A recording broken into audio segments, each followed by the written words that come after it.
Hey folks, it's Jim Duran. Today I want to talk to you about the February RPM Challenge. So the RPM Challenge is a global prompt. It started in 2006, and the idea is that you conceive of and write an entire album during the month of February.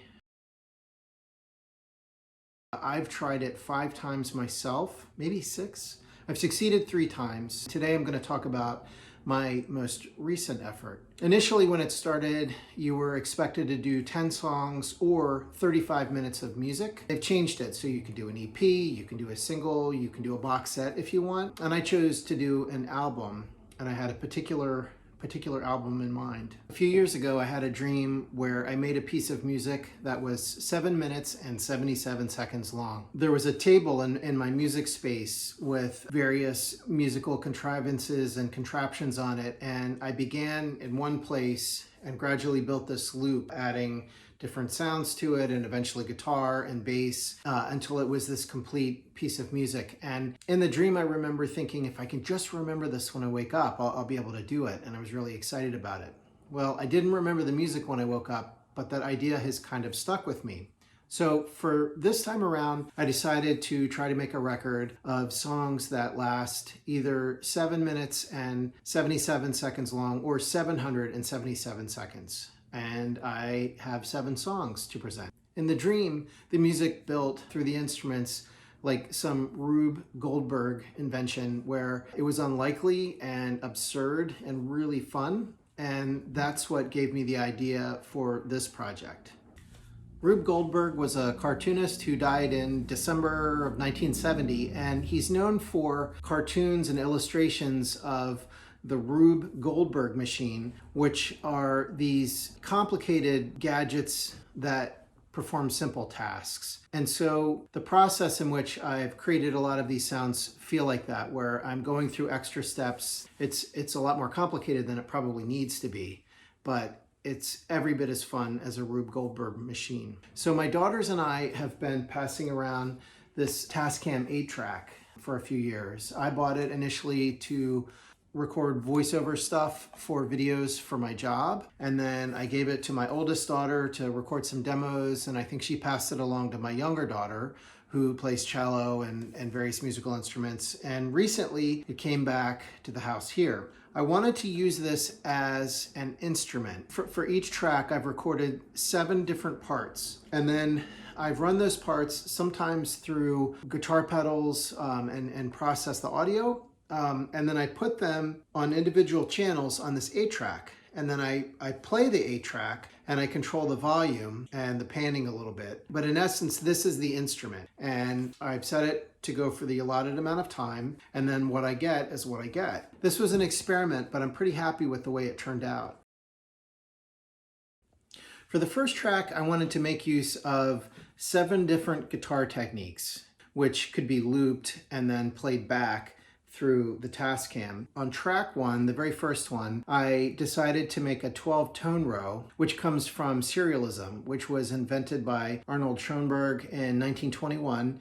And in essence, you play 12 notes all the way through without stopping. And you can repeat that. You can transpose the notes up or down. You can do a retrograde and play them in reverse, or you can transpose and reverse them. So I just made 1 tone row and then I just repeated that. I didn't bother inverting it. I might do that in the future. For the second track, I just did guitar bends.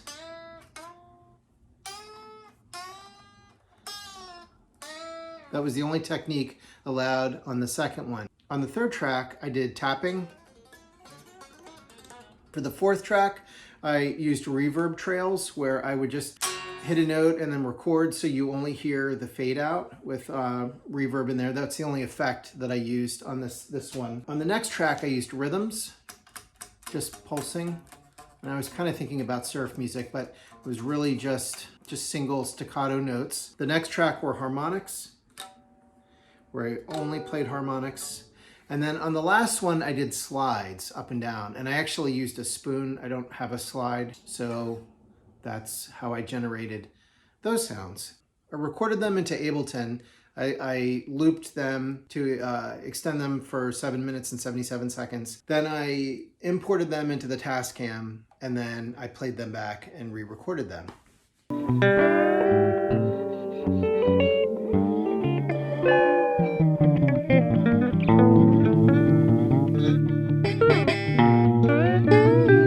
For the second track, I did a very similar thing where I played guitar, yet I used a lot of guitar effects on the sounds. The third track features a pocket operator drum machine from Teenage Engineering, which is heavily processed, and then 6 other heavily affected guitar tracks. The fourth track features acoustic drums and more guitar sounds. The fifth track features my youngest daughter, who came over and we recorded some cello parts, and so I used bits of that in there, as well as a tape cassette from my dad's old answering machine from the 1980s. There's a turkey in there and various other sounds that are heavily processed.